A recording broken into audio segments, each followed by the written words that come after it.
Hi, this is Daniel Karapkin speaking to you from Thornhill, Ontario for webyeshiva.org. We are studying Maimonides' Guide for the Perplexed, the Rambam's Moreh Nevukhim. We are in the third section, and we're about to begin chapter 46 today. Um, I just want to give a little bit of a disclaimer. I put this on the Facebook group, Shiur in Moreh Nevukhim, which you're all welcome to join, and which always contains updates about our Shiur, about our class that's going on. Today is Erev Tisha B'Av, and for those of you who may be watching in Israel at a later time zone, it is past Chatzot Hayom. It is past midday on the eve of Tisha B'Av, which according to some commentaries, one should not be studying the regular sections of Torah that one normally studies, and should rather focus only on those mournful aspects of Torah having to do with the destruction of the temple and so forth. There is, however, a disclaimer also provided by the Mishnah Berurah that not everyone agrees with this law, that Torah study on the eve of Tisha B'Av should be refrained from, and it is upon that which one may rely if one is watching this. We are recording this at an earlier time zone where we don't have that issue that has come up for us, and so we're going to go full steam ahead in chapter 46 of the guide. We have been discussing the Rambam's Ta'amei HaMitzvot, the various reasons that the Rambam gives for the 613 commandments. He had started off in chapter 35 by grouping the 613 commandments into 14 different categories. And we today are on category number 11, which is all about Korbanot, all about ritual sacrifice. Now, this is something that the Rambam had already discussed quite extensively in chapter 32 of our section. And he came up with a very dramatic and somewhat astonishing offering as far as what the meaning or purpose of God asking us to offer sacrifices.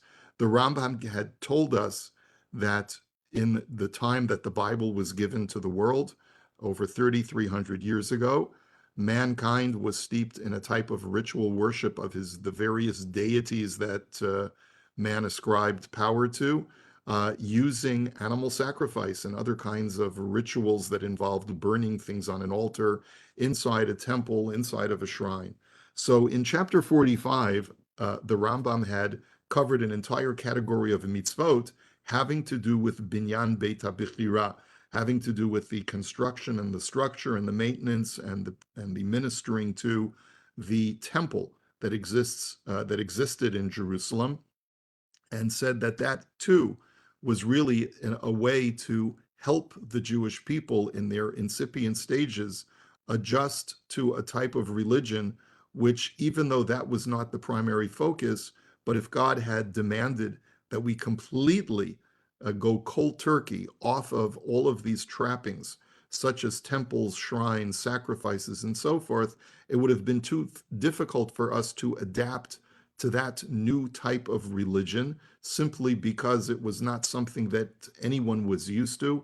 It would have been too harsh of a departure from what mankind perceived as being valuable religious service, and therefore God incorporated these things into the religious practice within Judaism, even though they don't have as much intrinsic benefit as, let's say, observance of Sabbath or the laws of kashrut or any other kind of commandment that has a more intrinsic benefit that God deems to be worthwhile. Recall also that the Rambam had said that the ultimate benefit is the perfection of the intellect.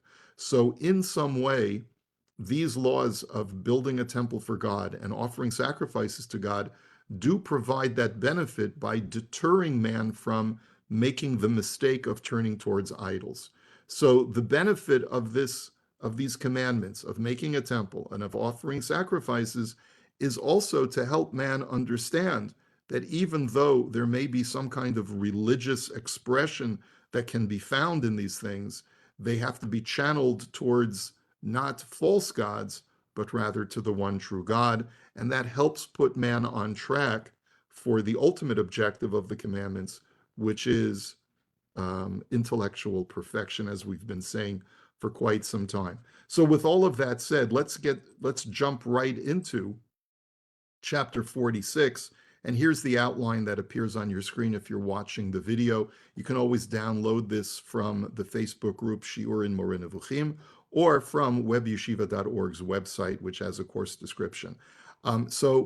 Just to clarify, both chapter 45 and chapter 46, even though there are two categories of mitzvot, one having to do with the building and maintenance and ministering of the temple, that was 45, and 46 having to do with the offering of animal and other kinds of sacrifices, they still, even though their laws are addressing different aspects of this kind of, I guess what you would call temple worship, nonetheless, the reasoning is still the same, both for chapter 45 and 46, which is to pull man away from idolatry, using the very types of worship that idol worshippers used, but channeling them towards the service of God. So the commandments of this 11th category can be found in the Yad, in the Rambam's Mishneh Torah, in the books of Avodah and Korbanot.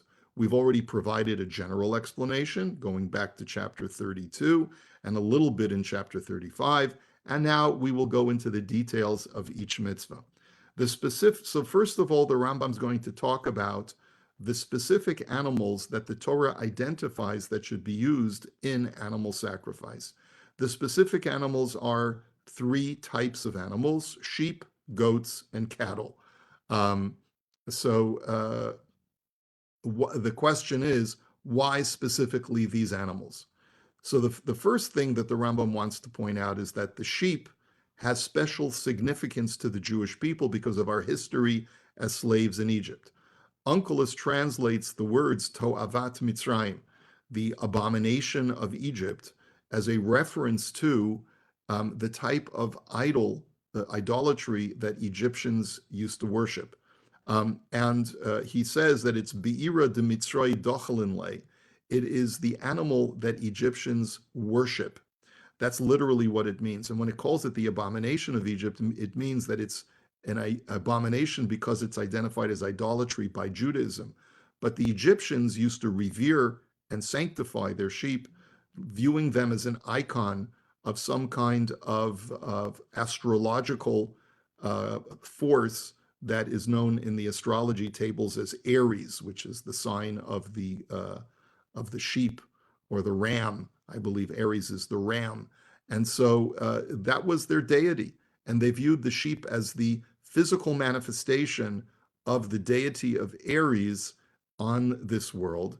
And as a result, they would not slaughter sheep, and they would view the occupation of a shepherd as something that would be that should be discouraged and should be looked down upon, which is why when Joseph wanted to settle his brothers in Egypt, he said, I'm going to have to put you in a separate district, a separate area away from the religious Egyptians, because ki to'avat Mitzrayim kol ro eitzon, because it is considered an abomination for anyone to act as a shepherd, even though that's what we've been doing in the land of Canaan until we came to Egypt. They don't view shepherding as a proper thing. Sheep should be left alone. They're sacred animals. The Sabaeans, which, if you recall from previous chapters, is a book that the Rambam had in his own time in the 12th century that provided a historical record, at least to the Rambam's view, provided a historical record as some types of ancient worship that existed in the times of the Bible. They record that what was prevalent in the times of Moses, that people used to bring sacrifices to shadim, to demons, which assumed the outward form of a goat. We have a vestige of this in Greek mythology and Roman mythology. You may be familiar with the image of the satyr, which is or like Pan, which is the half man, half goat. In biblical times, the goat was an icon of some kind of demonic force that man could tap into in order to garner certain kinds of benefit, supernatural benefits. The Torah records, therefore, that v'lo yizbechu od et zivcheim lasi'irim asher heim zonim achareihem. The Jewish people, this is commanded to them in the desert, they may not offer their offerings to the demons. And notice that the word seir means a goat, and the word sa'ir also means a demon, that do not offer to the demons, these goat-like demons that you lust after. These ancient sects deified goats and would also not slaughter them or eat them. Most idolaters in the ancient world banned the slaughter and eating of cattle, holding these animals as deities. To this day, Indians, people in India, exalt and deem sacred the bovine animal, the cow. And so, the idea of a sacred cow goes back to biblical times. So essentially, what the Rambam is saying is that these are three types of animals that were deified in the ancient world. Because of their deification, the Torah specifically commands us to slaughter them and de-deify them or undeify them by offering them to the real God. So God says, essentially, do in my temple and in my sacrificial order, do the opposite of what the idolatrous peoples would do. They would leave those animals alone and they would offer other animals as animal sacrifices to those animals' gods, right? So therefore, you should do the exact opposite. Take those three specific kinds of animals and instead of deifying them, slaughter them for your own purpose and to subjugate their force and their power to the one true God by placing them on the altar before God. In this way, and we're just quoting from the Pines edition, an action considered by them as an extreme act of disobedience was the one through which one came near to God and sought forgiveness of one's sins. Thus, wrong opinions, which are diseases of the human soul, are cured by their contrary found at the other extreme. And we know the Rambam is fond of saying this in his commentary to Pirkei Avot and in other places in Hilchot Deot, he says this as well, that if you wish to uproot a fallacious idea or ideology, you sometimes have to go to the other extreme. So instead of deifying the sheep, kill the sheep and slaughter it, so to show that it is not a deity unto itself, and use it in the service of the divine. Now, some people have a question about this, that if you wanted to show that this is not a deity, why would you use it in temple service? Doesn't this elevate its status somewhat? We're not going to go there right now, but at least the Rambam's framework is take animals which themselves are worshipped and use them as a form of worship to the true deity. That's his structure. The Rambam says that in this sense, the Paschal lamb, the Korban Pesach that was brought in the temple on the eve of Passover, also demonstrates the fallacy of the Egyptian deity. We were commanded to slaughter the lamb and publicly sprinkle its blood on our doorposts. This proclaims what is contrary to them and brings forth the belief that the act which they deem to be a cause of destruction saves from destruction. They felt that if you deify the sheep and sanctify it and leave it alone, you will be protected from harm. But in reality, by slaughtering the sheep, you actually bring about salvation while the rest of Egypt burns to the ground, figuratively. Rather, therefore, the Torah says, "V'lo yitein hamashchit lavo el batechem lingof." By using the sheep, slaughtering it, and using its blood on your doorposts, you will prevent the destructive angel from coming to harm you. In sum, these three species, sheep, goats, and cattle, were chosen because they repudiate the idolatrous beliefs about these animals. And then the Rambam says the second thing, a secondary reason is that these animals are plentiful in supply and readily available. And God wanted to make his worship easy and accessible to every single parishioner, unlike the lions, bears, and other wild animals offered by idolatrous cults. Now, let's talk about the other kinds of sacrifices other than animal sacrifices. Scripture recognizes that not everyone can afford to bring an animal, so makes the accommodation to bring either a bird or a flower offering instead, and it all is based on one's economic level. If a person can't afford to bring an animal like a sheep or a cow, he will bring a bird instead. If even a bird is too expensive, there's the opportunity to bring a flower offering. In the Middle East, the best quality and easiest to catch among birds are the turtle doves, known as torim in Hebrew, and young pigeons that are called b'nei yonah. If one who couldn't afford a bird brought a loaf of bread, baked in the fashion that was in vogue at the time, either baked in an oven, ma'afei tanur, or a type of bread cake that was not a regular baked loaf of bread in an oven, but it was cooked as like a pancake in a pan with oil, or a deep pancake, which I guess I'm not sure that's called a ma'afeh marcheshet. I'm not sure what we would call it in English today. Just you would take a deep pan, oil it, smear it with oil, bake or cook or maybe fry even the dough in that receptacle, and that was another form of offering to God. And the Torah even allows that if baking was difficult, one could also offer raw, fine flour, known as solet in Hebrew. The Torah also does require the individual, sorry, a typo there. The Torah also never requires the individual to ever bring sacrifices. As the verse states, techdal lindor lo yeh. The Torah says that no individual human being is ever absolutely required to bring a sacrifice. If you curb your negative behavior such that you don't sin, and if you choose not to voluntarily bring sacrifices, you can live your life as a devout Jew without ever bringing a sacrifice in your life. And even though the Rambam doesn't say this, I think he's implying that this would prove my thesis that sacrifices do not have the same intrinsic value as other commandments, other than deterring us from idolatry. So if a person feels that he's duly deterred from turning towards idolatry, there's no requirement for me to bring a sacrifice for some intrinsic benefit.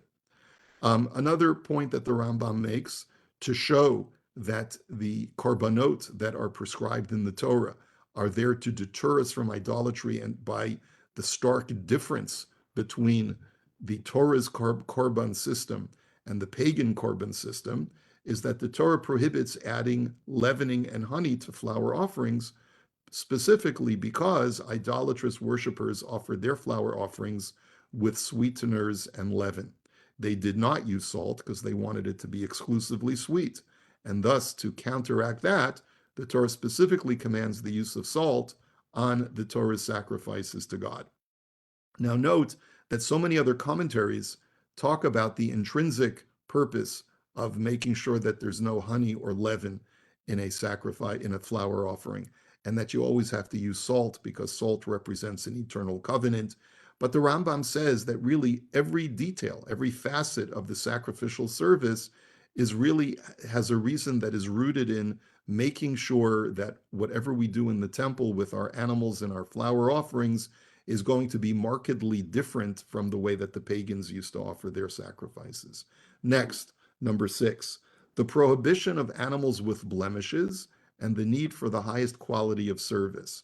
So the Rambam points out here that if we're going to bring prestige and importance to the sacrificial service, which is necessary for the deterrence of idolatry, we also have to make sure that we don't do anything to degrade the reputation of the sacrificial order.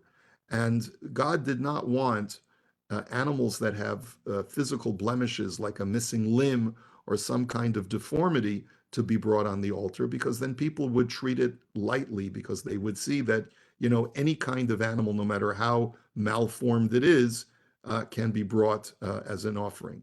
Just as one would not offer a blemished animal to his ruler as a gift, the same applies to God, as the verse says, Hakrivehu na lefechatecha, would you ever bring this to your governor as a gift? If so, you cannot bring this to God. This is also the reason why a korban may not be from an animal that is within 7 days of its birth. It still resembles an unformed fetus and doesn't have perfected features until it is older. And this is quite fascinating because I think the Rambam is unique in this. The Torah says that when you want to bring an animal as a sacrifice, shivat yamim yihiyeh imimo, if you want to bring a newborn calf or a lamb, it has to live 7 days. You have to wait until the 8th day of its life before you can offer it as a sacrifice. Now, a number of reasons have been brought for this. Many commentaries say that this is part of the act of compassion that you have to show to the mother, that it shouldn't forfeit its child. Just like there's a mitzvah of shiluach hakein, of sending away the mother bird, there's also a mitzvah of making sure that you are compassionate and not take a baby, a suckling baby, away from its mother sheep or mother cow while the child is still so young. But the Rambam doesn't believe that. The Rambam says that in the same vein that you cannot offer a blemished animal, you have to wait until an animal is fully formed. It's got to be at least 8 days old before it starts to really look like a perfected animal. Up until then, it's still, got growing its hair, still learning how to walk. It's not a perfected animal yet, and it has appearances that are not considered to be beautiful if you're looking at an animal's aesthetic value. So the question, of course, is why doesn't the Rambam view the requirement to wait until a baby animal is 8 days old? Why not view that as in the same genre, sending away the mother bird, which we'll learn later on, the Rambam feels is an act of compassion. It may be because the prohibition of the animal being within 7 days of birth only applies to korbanot and not to regular laws of kashrut. And maybe that's the reason the Rambam feels that this must be something that is specific to the sacrificial theme of deterring from idolatry and raising the prestige of Jewish animal sacrifice versus pagan animal sacrifice. Because if this had to do with an act of compassion, then the kashrut laws of eating meat, even outside of the temple sacrifices, would also require you to wait until the animal, the calf, is 8 days old. But such a law does not exist. It only applies to sacrificial animals.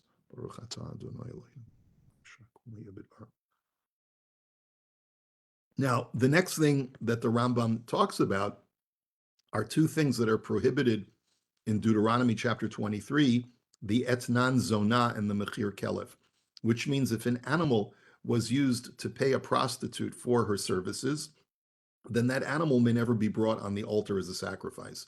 Similarly, if a calf, let's say, was bartered for a dog, that animal could never be brought as a sacrifice.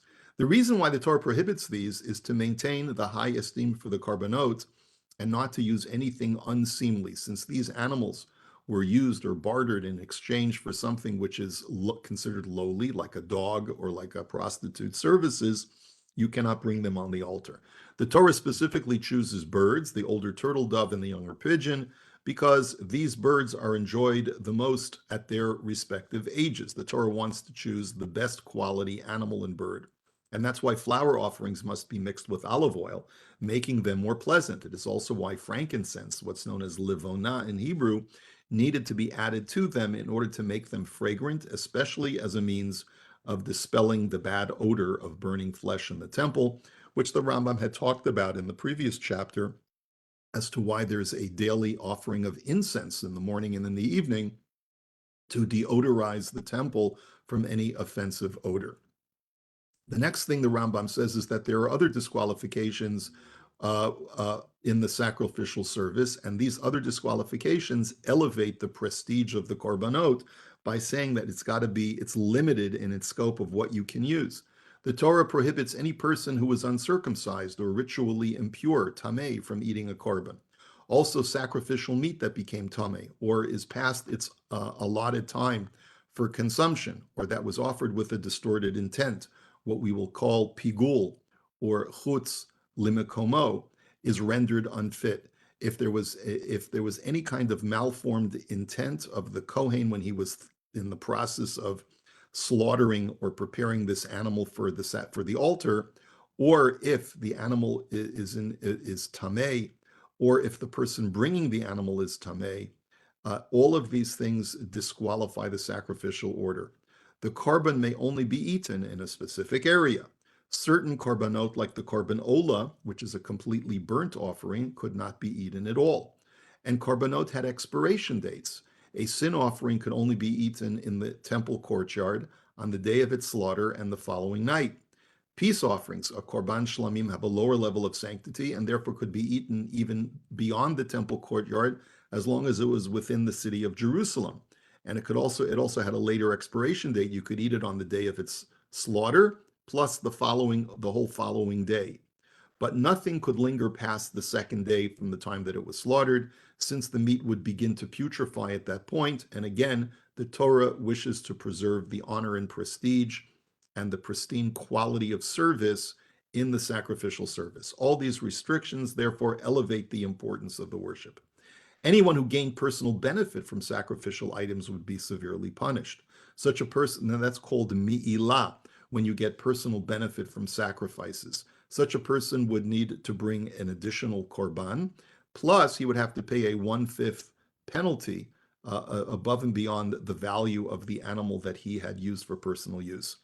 It is forbidden to work a sacrificial animal or to shear it, again, to elevate the esteem of this worship.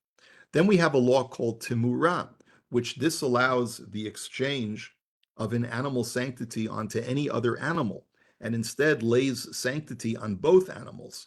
Why does the Torah do that? The Torah says if you try to swap one animal for another, it doesn't work.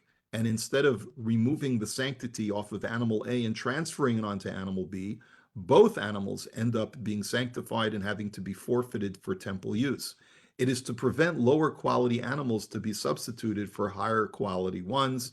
And the Torah just wants to make sure that once you've committed to bring an animal sacrifice, you're not going to treat it lightly. You're not going to be cavalier about it and maybe just say, one day, oh, maybe I'll swap old Bessie for the animal that I pledged.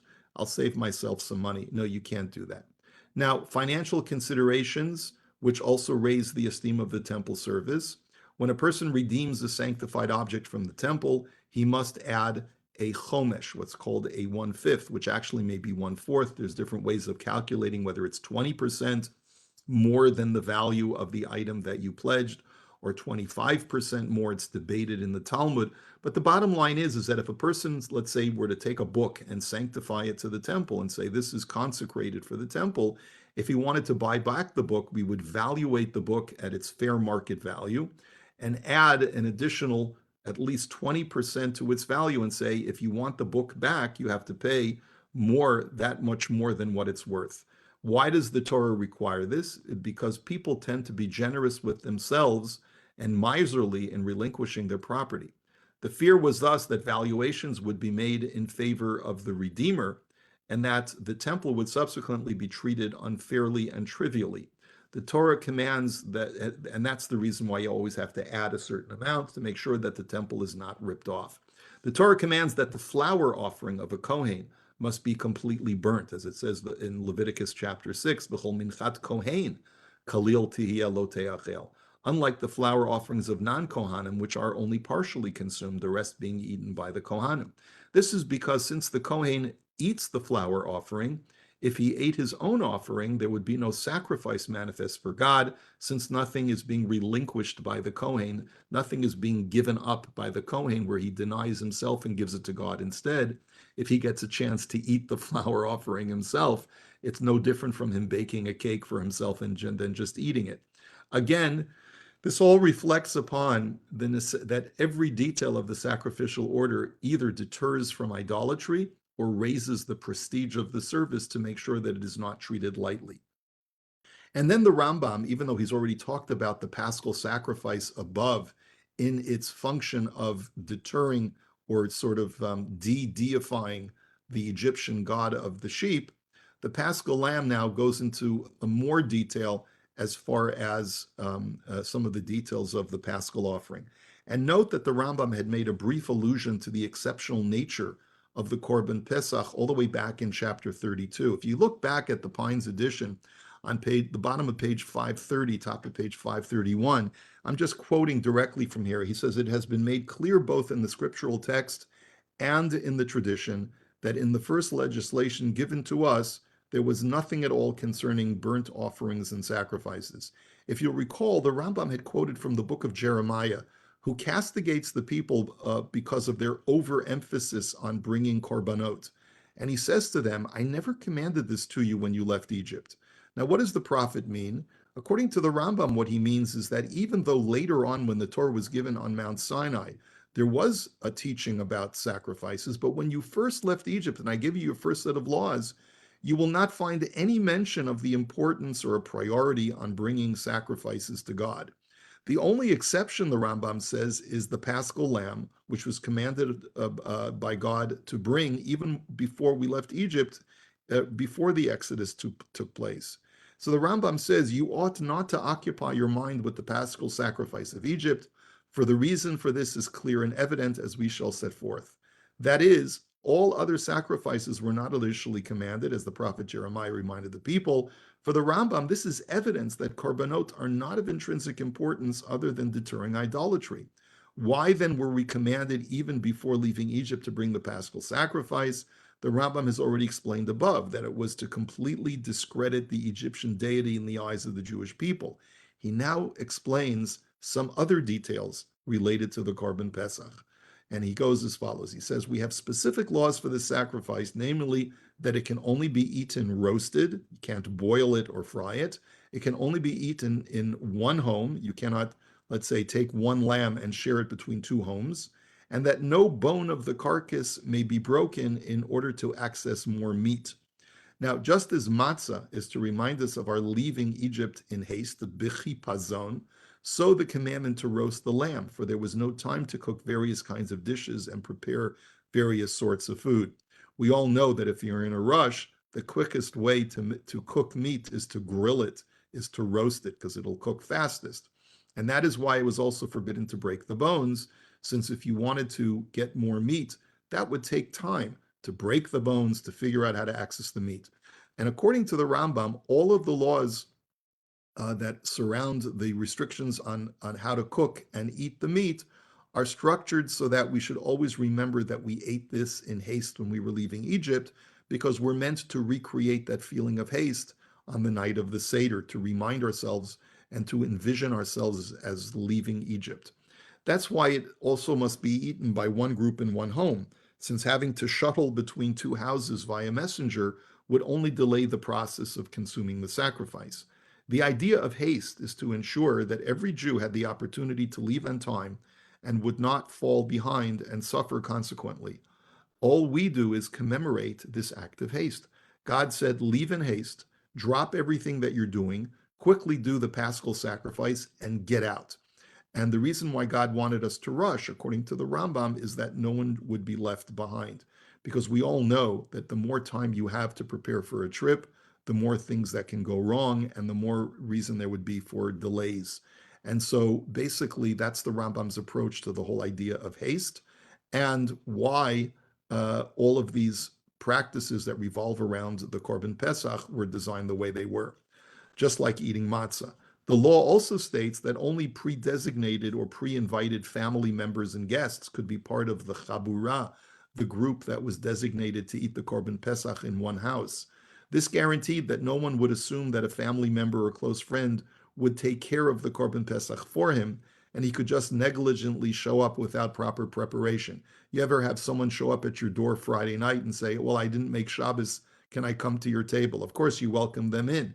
But if a person knows they can always rely on his uncle or his cousin to be able to come over and eat the Korban Pesach, he won't take it seriously. And God wanted every single Jew to make sure that they took this sacrificial worship very seriously and that it would be prepared properly. And so therefore, you have to be pre-invited. You can't just show up extemporaneously.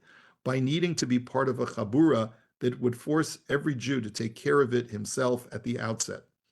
Now, the reason why only circumcised males could partake, because the Torah says, "V'chol arei lo yochal bo," any uncircumcised male may not partake of the Korban Pesach. Our sages inform us that Bnei Israel failed to circumcise when they were in Egypt. And the Rambam says that the reason why they failed to circumcise is because they wanted to assimilate to the Egyptian culture. Now, here we're getting back to the whole idea of sacrifices deterring idolatry. A corollary of that is not only do the sacrifices deter idolatry, but they deter assimilation to the culture and the peoples who worship idols. And this explains why, for the Rambam, God wanted this particular korban to be brought even before we left Egypt.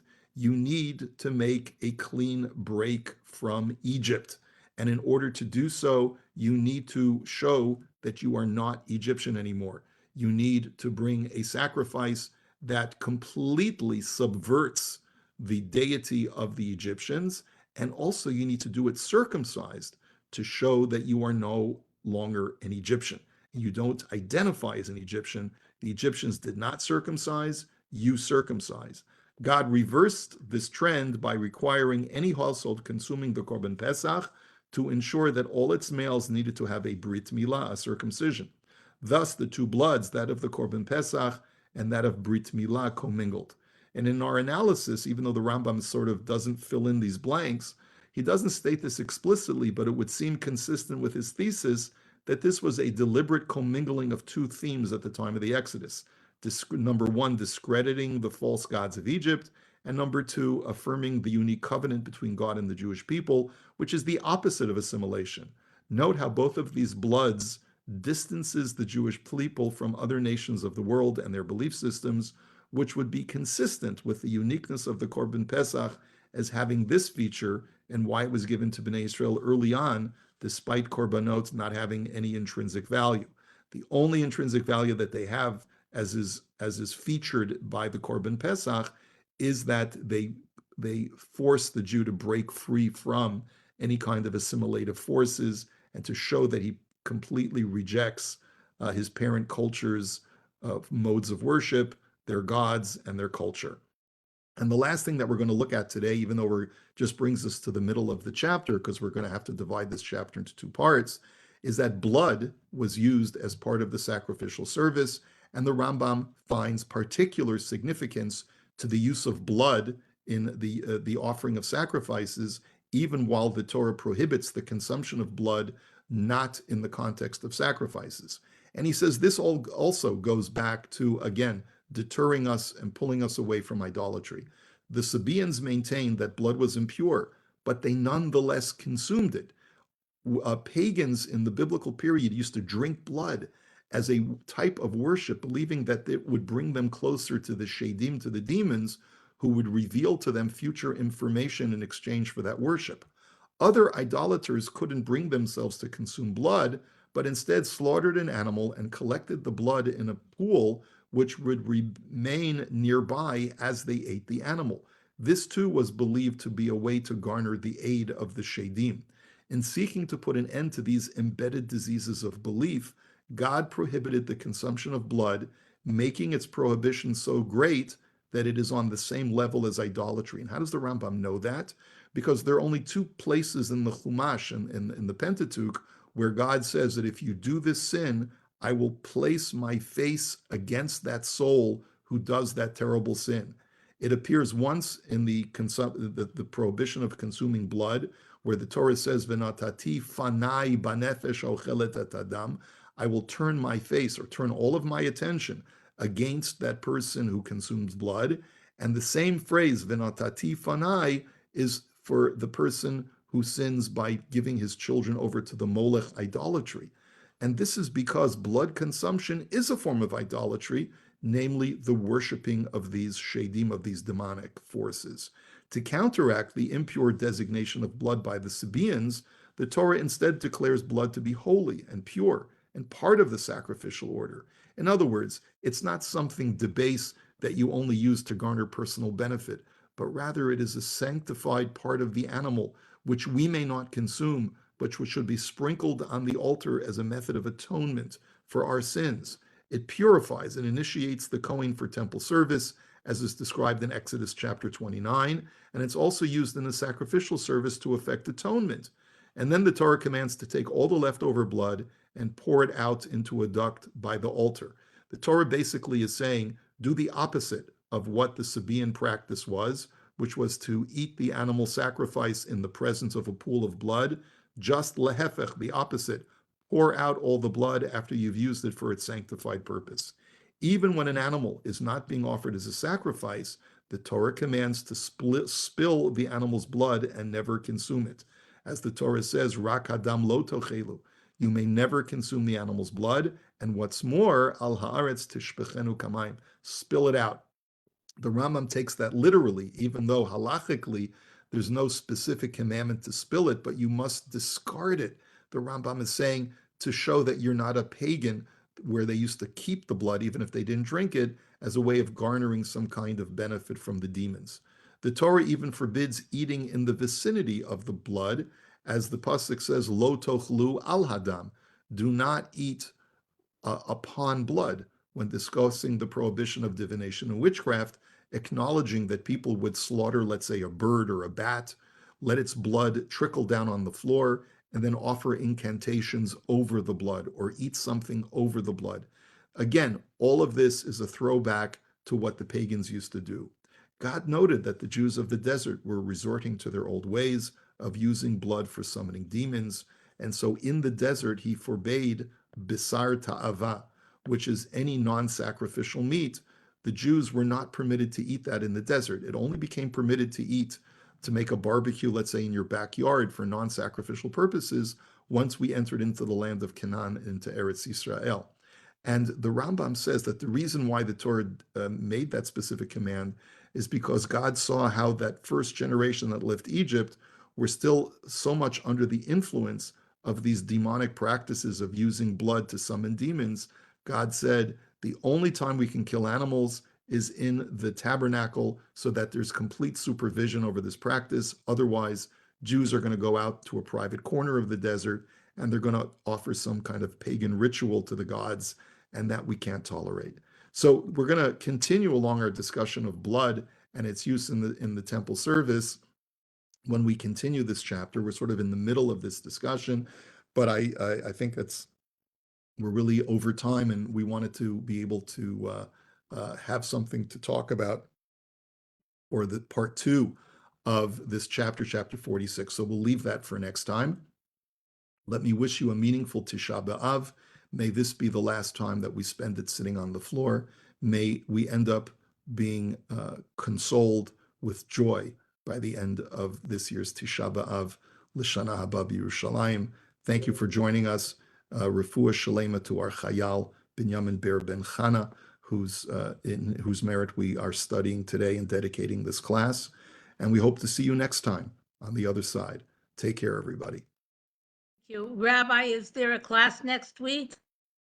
Bezrat Hashem. I'm hoping there will be. Yes. Okay. Take All care. right. Thank Bye-bye. you. Bye.